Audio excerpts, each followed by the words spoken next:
क्या अब्दुल रहमान आयमा को छोड़कर पारस के पास वापस जाने वाला है, या फिर वो आयमा के रवैये को इग्नोर करके आयमा को छोड़कर नहीं जाएगा? दूसरी तरफ, क्या पारस को यह पता चल जाएगा कि अब्दुल रहमान पहले से ही शादीशुदा था, और जब उसको पता चलेगा तो फिर कौन सा बवाल खड़ा होगा? आज की वीडियो में इस पर बात करेंगे, लेकिन इससे पहले आपसे छोटी सी रिक्वेस्ट है। अगर वीडियो अच्छी लगे तो वीडियो को लाइक और चैनल को सब्सक्राइब जरूर कीजिएगा। ड्रामा सीरियल महशर की नेक्स्ट एपिसोड में आप देखेंगे कि नौमान जब अपने माँ बाप के साथ अब्दुल रहमान और आयमा के घर आएगा तो वहां पर नौमान का बाप अब्दुल रहमान से पूछेगा कि अब्दुल रहमान, अब तुमने वापस जाना है अपनी ग्रेजुएशन पूरी करने, या यहां आयमा के पास ही रुकना है? जहां पर आयमा नौमान के बाप को जवाब देगी कि आपने ये सवाल अब्दुल रहमान से पूछा है, ये कैसे यहां रुक सकता है, इसका वापस जाना तो बहुत जरूरी है।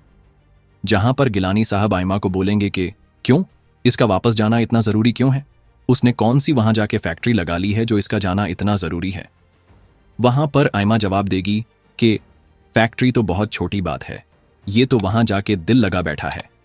जिस पर सब शॉक्ड हो जाएंगे और आयमा से पूछेंगे कि क्या मतलब आयमा?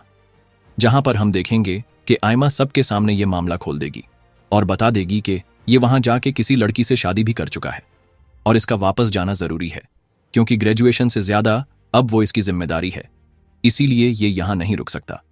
यहां पर हम देखेंगे कि आयमा के जाने के बाद गिलानी साहब, उनकी वाइफ और नौमान अब्दुल रहमान से सवाल करेंगे कि ये क्या किया तुमने अब्दुल रहमान? तुमने ये सब कुछ करने से पहले एक दफा भी अपने अंकल और आंटी के बारे में नहीं सोचा, और ना आयमा के बारे में? तुम ऐसा कैसे कर सकते हो?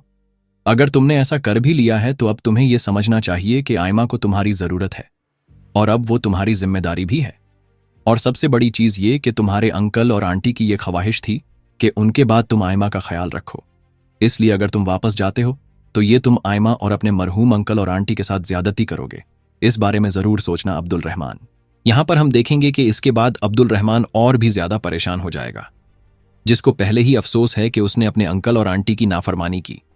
वो आयमा और उसको साथ देखना चाहते थे, लेकिन उसने उनकी ख्वाहिश को अहमियत नहीं दी और अपनी मर्जी से अपनी जिंदगी का फैसला कर लिया। और जब गिलानी साहब और उनकी वाइफ भी अब्दुल रहमान को एहसास दिलाएंगे तो अब्दुल रहमान के लिए फैसला करना बहुत मुश्किल हो जाएगा कि क्या अब उसको वापस जाना चाहिए या फिर आयमा के साथ रह के उसका ख्याल रखना चाहिए। यहां पर हम देखेंगे कि पारस अब्दुल रहमान को कॉल करेगी, लेकिन अब्दुल रहमान नहीं उठाएगा। जब फिर दोबारा पारस कॉल करेगी अब्दुल रहमान को, तब अब्दुल रहमान उसकी कॉल पिक करेगा, जहां पर पारस उसको बोलेगी, कैसे हो अब्दुल रहमान, कॉल क्यों नहीं उठा रहे, और तुमने वापसी का क्या सोचा है, कब आना है? जहां पर हम देखेंगे कि अब्दुल रहमान पारस को साफ साफ बोलेगा कि वो अभी वापस नहीं आ सकता, क्योंकि अंकल और आंटी के जाने के बाद उसका दिल नहीं कर रहा अभी घर छोड़ के जाने का, इसलिए फिलहाल मैं नहीं आ सकता। जिसके बाद हम देखेंगे कि पारस अब्दुल रहमान की बात सुनकर परेशान हो जाएगी और उसके दिमाग में सवाल उठना शुरू हो जाएंगे कि आखिर क्या वजह है कि अब्दुल रहमान इस तरह से मुझे इग्नोर भी कर रहा है और वापस भी नहीं आ सकता। दूसरी तरफ हम ये देखेंगे कि गिलानी साहब और उनकी वाइफ जब अब्दुल रहमान को एहसास दिलाएंगी कि आयमा को इस वक्त उसकी जरूरत है, तो तब वो फैसला करेगा कि अब वो वापस नहीं जाएगा और आयमा के पास ही रहेगा। जिसके बाद हम देखेंगे कि वो आयमा के पास जाएगा और उसको बोलेगा, आयमा, अब मैं तुम्हारे साथ ही रहूंगा, मैंने फैसला किया है कि मैं वापस नहीं जाऊंगा।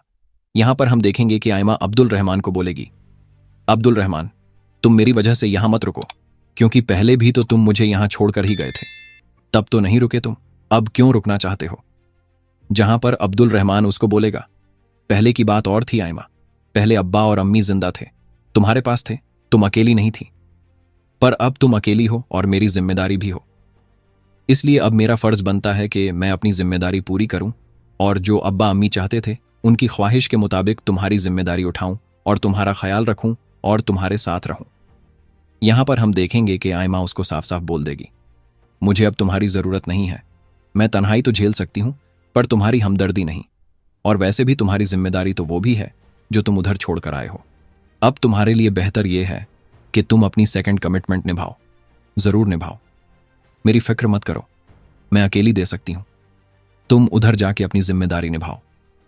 लेकिन यहां पर सवाल यह पैदा होता है कि क्या यह सब कुछ सुनने के बाद अब्दुल रहमान आयमा को छोड़कर वापस चला जाएगा या फिर नहीं? जहां तक मेरा ख्याल है अब्दुल रहमान आयमा को छोड़कर नहीं जाएगा और वो यहीं रुकने का फैसला करेगा। ये स्क्रिप्ट पूरी तरह से प्रोफेशनल और एंगेजिंग है, क्लाइमैक्स दिलचस्प है और ऑडियंस को वीडियो के अंत तक जोड़े रखने के लिए सही सवाल उठाए गए हैं। अगर आप इसमें थोड़ा और ड्रामा और सस्पेंस जोड़ना चाहते हैं तो पैरास के रिएक्शन को और इंटेंस बना सकते हैं, जैसे कि वह अब्दुल रहमान के घर आकर सीधा आमना सामना करे या फिर आमीना से अकेले में मिले और सच्चाई जाने। इसके अलावा अगर आप चाहते हैं कि ऑडियंस की एंगेजमेंट और बढ़े तो एक आखिरी लाइन जोड़ सकते हैं। क्या आपको लगता है कि पैरास अब्दुल रहमान को माफ कर देगी या फिर वह कोई बड़ा फैसला लेगी? अपने विचार हमें कमेंट्स में जरूर बताइए। बाकी स्क्रिप्ट बिल्कुल परफेक्ट है।